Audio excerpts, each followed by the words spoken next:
Cette semaine, on conduit le Jeep Grand Wagoneer Series 3 2022.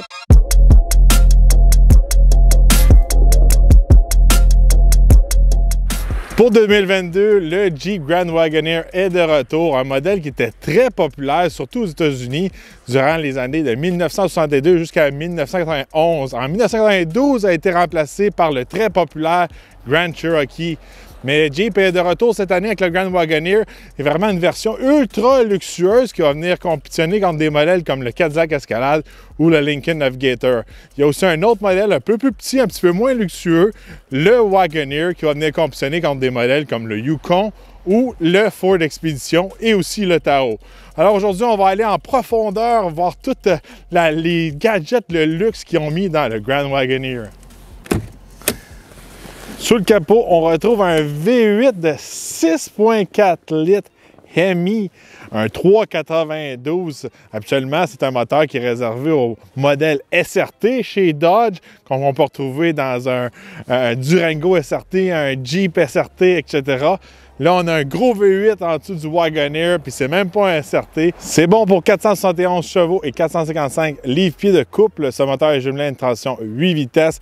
C'est le seul moteur disponible sur le capot jusqu'à présent pour le Grand Wagoneer. Quand vous descendez dans le Wagoneer, vous avez un V8 5,7 litres.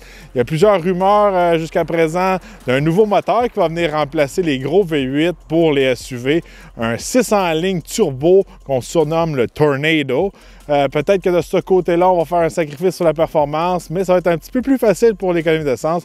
Maintenant, on va aller sur la route, voir comment ça se comporte.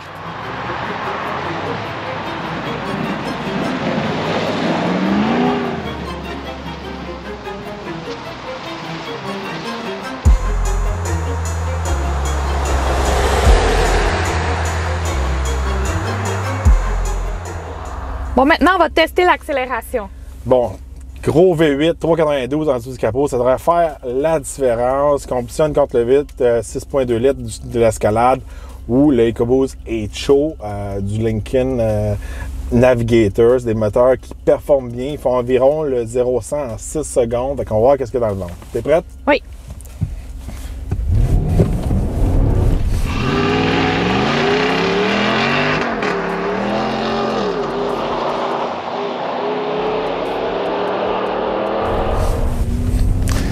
Ouais, c'est glissant aujourd'hui.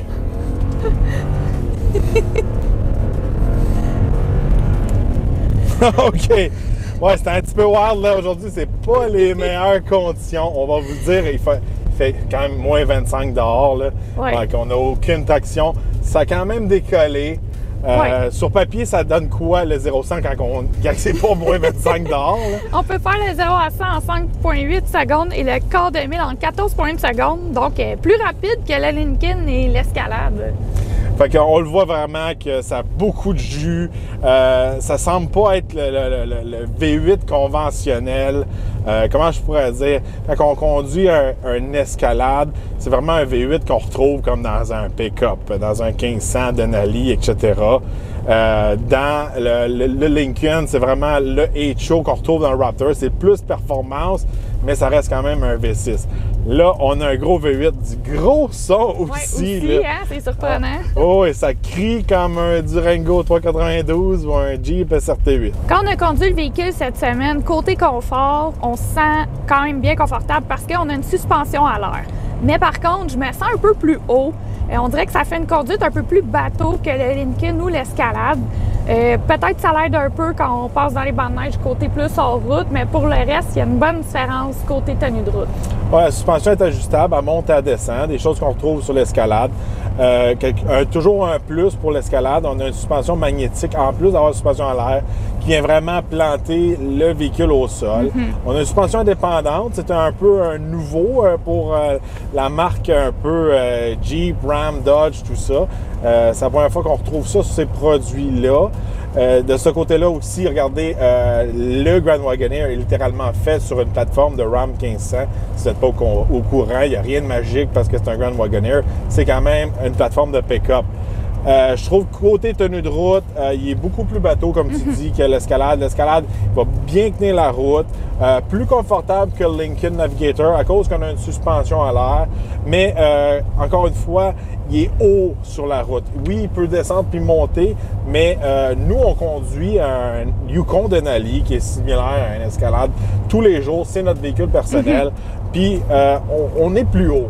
On dirait que dans le Yukon, on est comme plus bas du sol, sans vraiment avoir un sacrifice côté hors route.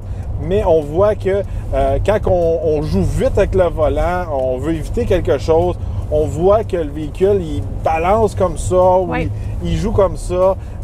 Fait que si vous êtes un peu picky sur la tenue de route, vous allez être un petit peu plus déçu avec le Grand Wagoneer. Oui, exactement. Pour le design extérieur, on reconnaît facilement que c'est un Grand Wagoneer, que c'est un produit de Jeep. Il a la même façade que le Wagoneer ou le Jeep Grand Cherokee. C'est très similaire. La différence avec le Grand Wagoneer versus le Wagoneer, si on regarde de face, c'est que dans le Grand Wagoneer, c'est écrit dans la grille. Et pour le Wagoneer, il est écrit sur le capot. Une différence que j'ai remarquée. Bon, il y a des finitions plus luxueuses. Il faut vraiment être de proche pour voir la différence de luxe.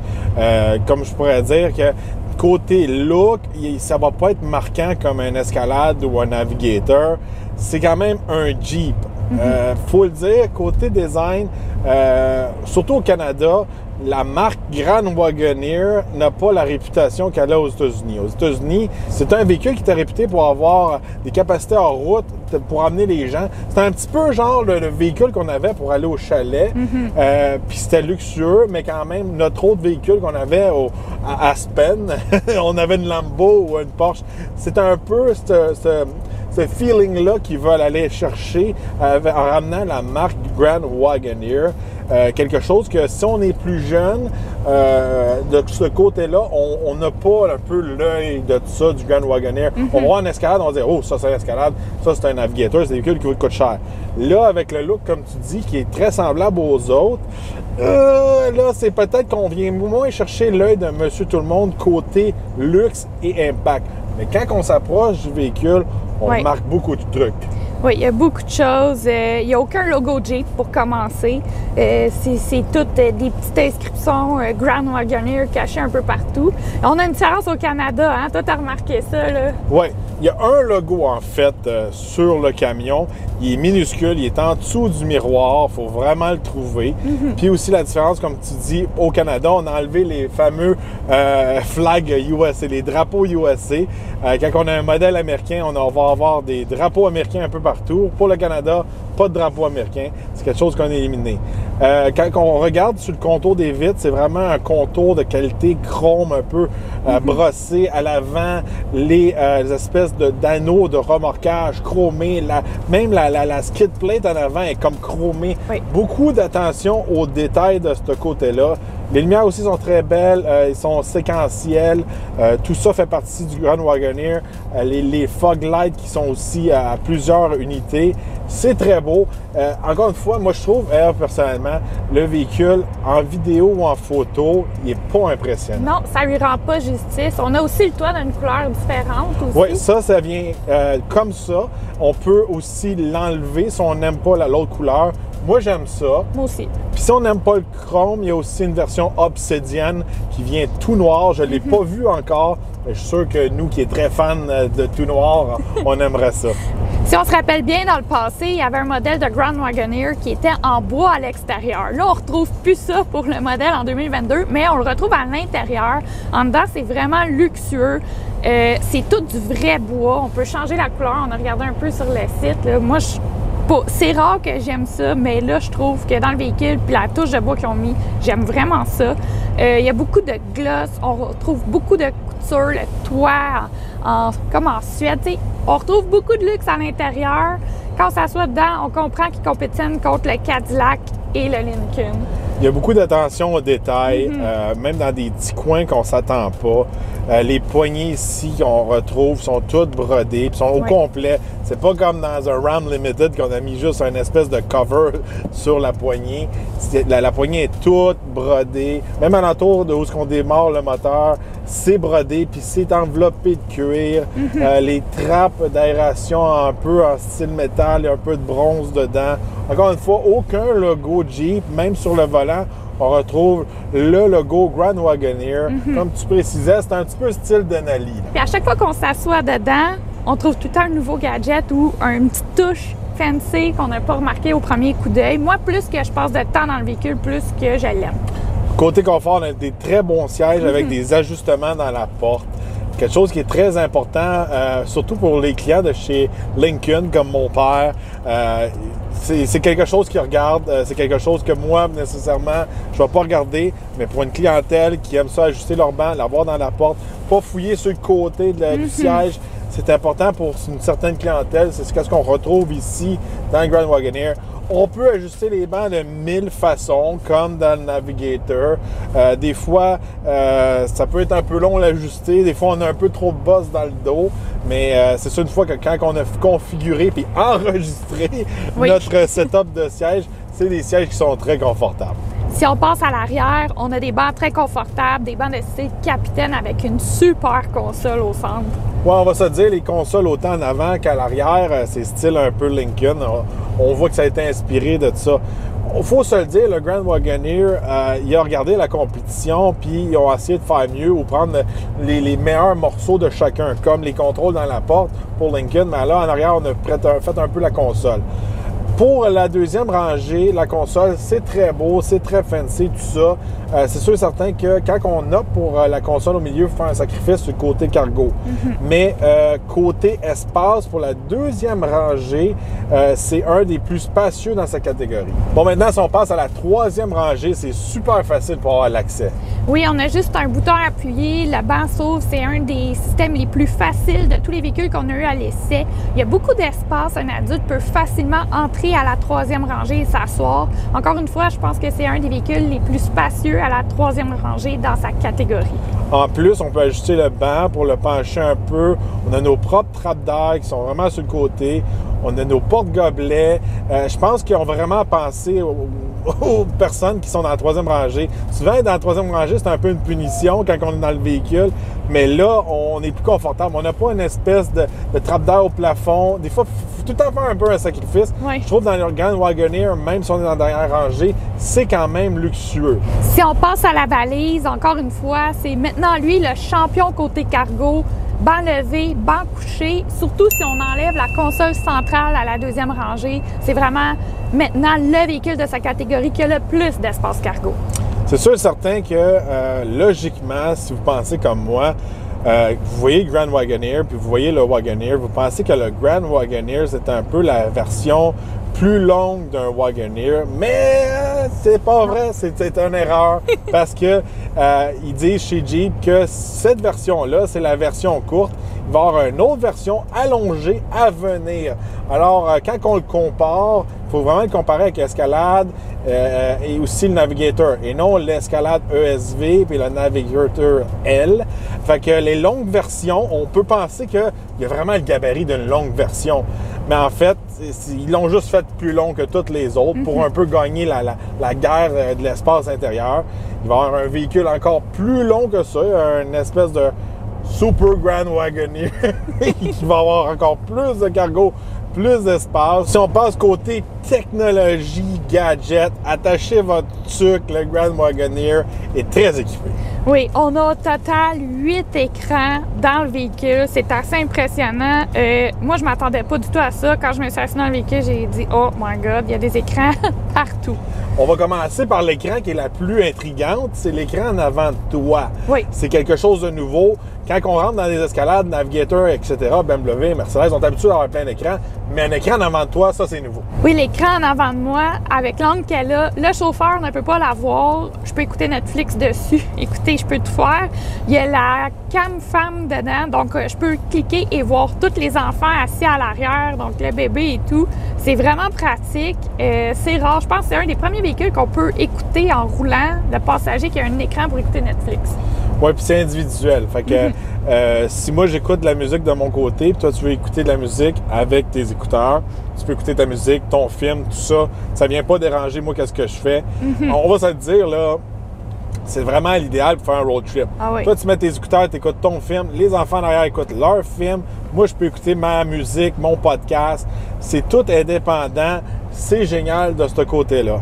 Tu parlais de la fan cam et tout. On peut la mettre sur la grosse écran ici au milieu pour surveiller les enfants. Et aussi, l'angle que la caméra est, c'est littéralement, on peut voir un bébé dans une coquille qui est très pratique, comme qu'on a assez cette semaine.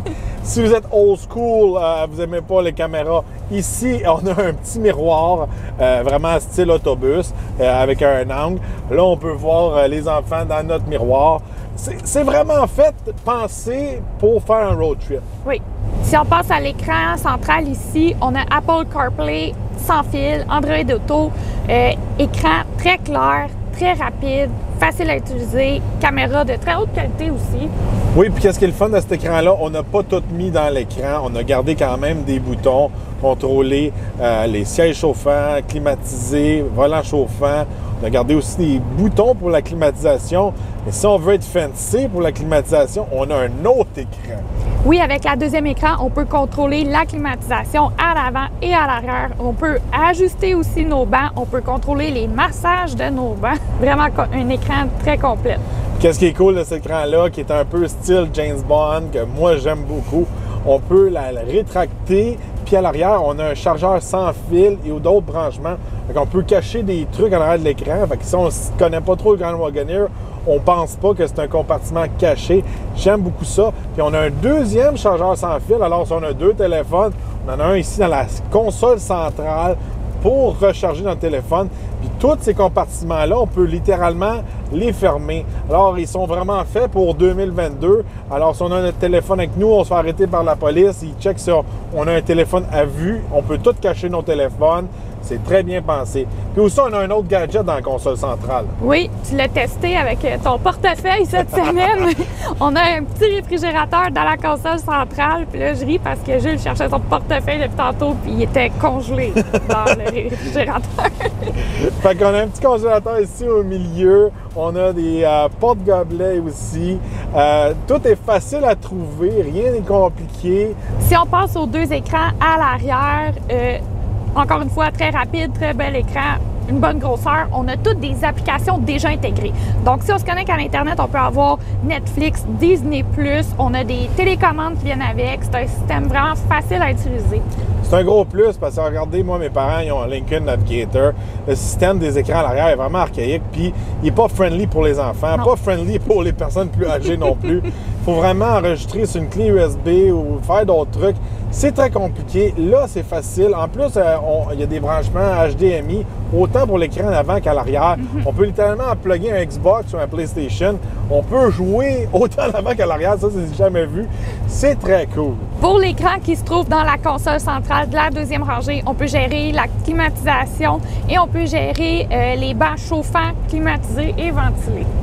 Ouais, un autre écran encore une fois. Alors, beaucoup d'écrans de ce côté-là qui donnent beaucoup de luxe, beaucoup de contrôle. Fait que aussi, ça fait beau avoir un autre écran là. Ça fait un wow facteur un peu dans la deuxième rangée. Pour finir, côté technologie et gadgets, on retrouve dans le véhicule 19 haut-parleurs Macintosh. Un gros système de son, c'est sûr et certain de ce côté-là. Cadillac, Lincoln ont des gros systèmes de son. Première fois qu'on trouve un système de son Macintosh, c'est une première un peu pour le Grand Wagoneer. Du côté de la capacité de remorquage, le véhicule peut remorquer jusqu'à 9860 livres, donc c'est le grand champion en capacité de remorquage si on le compare au Cadillac et au Lincoln. Bon, là, on a du gros moteur en dessous du capot, ça aide aussi de ce côté-là. Je pense qu'ils ont fait leur devoir côté chez Jeep pour essayer d'être les champions de ce côté-là. Côté capacité hors route, ça reste un Jeep. On a une suspension ajustable qu'on peut remonter. Ça nous donne jusqu'à 10 pouces de dégagement quand on la monte au maximum. On l'a testé un peu cette semaine. On a plusieurs modes qu'on peut changer facilement. Le Jeep, c'est pas caché dans l'écran. C'est juste un bouton à côté de l'espèce de changement de vitesse. On peut le mettre en mode roche, sable et boue. On a un mode aussi neige, un mode automatique et un mode sport. On peut le mettre aussi en 4x4 low. Puis on a un limited slip differential à l'arrière. Fait que de ce côté-là, côté hors route, ça reste un Jeep. On a des bonnes capacités hors route. Puis c'est un gros plus aussi. On peut vraiment le lever un petit peu plus haut que toutes les autres, à mon avis, à moi. Quand on a testé l'escalade, on est capable de le remonter. mais je pense que lui est un petit peu plus haut. Puis c'est un Jeep, on peut passer dans l'eau pour faire plein de trucs de Jeep. Et de ce côté-là, c'est très cool. Pour l'économie d'essence, on a fait environ du 16 litres au 100 km, route et autoroute combinées. C'est certain, il consomme plus que la compétition, mais on a un plus gros moteur, comme tu disais tout à l'heure. Ouais, là, on a du moteur SRT un peu en dessous du capot. Ça consomme, c'est pas une surprise. C'est un véhicule qui pèse presque 7000 livres. De ce côté-là, je pense que le Grand Wagoneer a opté plus pour la performance, le son, l'expérience de conduite que l'économie d'essence. C'est un peu le défaut du Grand Wagoneer, à mon avis, à moi. Le 6.2 litres est beaucoup plus économique. Le EcoBoost H-Show qu'on retrouve dans le Lincoln, encore plus économique. Puis en part de ça, du côté chez GM, on peut opter pour un diesel qui est extrêmement économique. Fait que là, ça serait le fun que le Grand Wagoneer ait plus qu'un moteur à nous offrir. Peut-être, comme que je disais au début du vidéo, l'espèce de moteur Tornado qui va être un 6 en ligne turbo. Peut-être une option éco-diesel qui serait plus facile sur le portefeuille. Je sais que côté diesel aux États-Unis, c'est pas extrêmement populaire. Ça est plus populaire ici au Canada. Mais je pense que c'est le fun d'avoir une machine de road trip qu'on ne consomme pas comme un avion de ligne quand on l'utilise. Si on regarde du côté des prix, on peut entrer dans un modèle Grand Wagoneer à partir de 101 495 $, un modèle de série 3 est de 121 495 $ et le modèle qu'on a à l'essai cette semaine est d'environ 132 000 $. Ouais, il faut se le dire, le Grand Wagoneer offre plus que les autres, plus de performance, plus de capacité de remorquage, plus de technologie, plus, mais il part à plus cher. Aussi. Fait que le prix vient avec. Ça reste à vous de voir si ça vaut la peine. Encore une fois, moi, je trouve qu'il manque un peu le look extérieur pour dire « Ouais, c'est un Escalade, c'est un Navigator. » C'est pas... si on monte le véhicule à un jeune de 16 ans, il n'a pas connu les Grand Wagoneer, il faut revenir en 1991, il ne sait pas c'est quoi. Mais si on lui monte un Escalade ou un Navigator, il sait que ça vaut cher. Donc là, le prix vient avec. Mais par contre, je pourrais dire que le look du Grand Wagoneer peut avoir ses avantages. Il y a des gens qui aiment ça avoir un véhicule extrêmement luxueux sans avoir l'espèce d'effet flashy que ça coûte cher, j'ai les poches pleines. C'est un véhicule que j'appelle qui passe un petit peu plus inaperçu, undercover. Fait que ça peut être un avantage pour certaines personnes. Pour conclure, moi, j'ai aimé mon expérience cette semaine avec le Grand Wagoneer. Je trouve que c'est un véhicule que plus je regarde, plus je l'apprécie, plus je le découvre, plus j'aime être dedans, plus j'aime le conduire. Tous les écrans, tout ce qu'il offre. C'est un véhicule qui est extrêmement polyvalent. Je suis persuadée que ça doit être vraiment trippant de partir en road trip avec ce véhicule-là en famille. Donc, j'ai bien aimé mon expérience cette semaine. Bon, on voit que chez Jeep, ils ont fait leur devoir pour amener plus d'espace à l'intérieur, plus de performance, moins d'économie d'essence. C'est toujours le gros côté négatif, je pourrais dire, du Grand Wagoneer qu'on peut retenir du véhicule.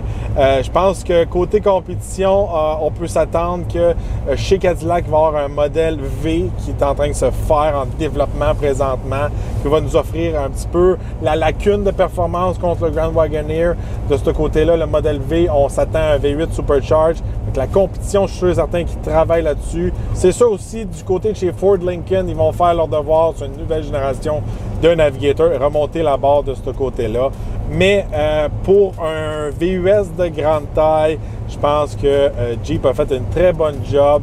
Puis il y a beaucoup de gens que ça va attirer tout ce qu'on retrouve dedans. À l'ensemble, le total package, je pourrais dire. Oui, le fun de conduire. C'est très réussi. N'oubliez pas de vous abonner, n'oubliez pas de liker et partager notre vidéo. Ça nous aide toujours beaucoup et on se retrouve dans un prochain Essai routier.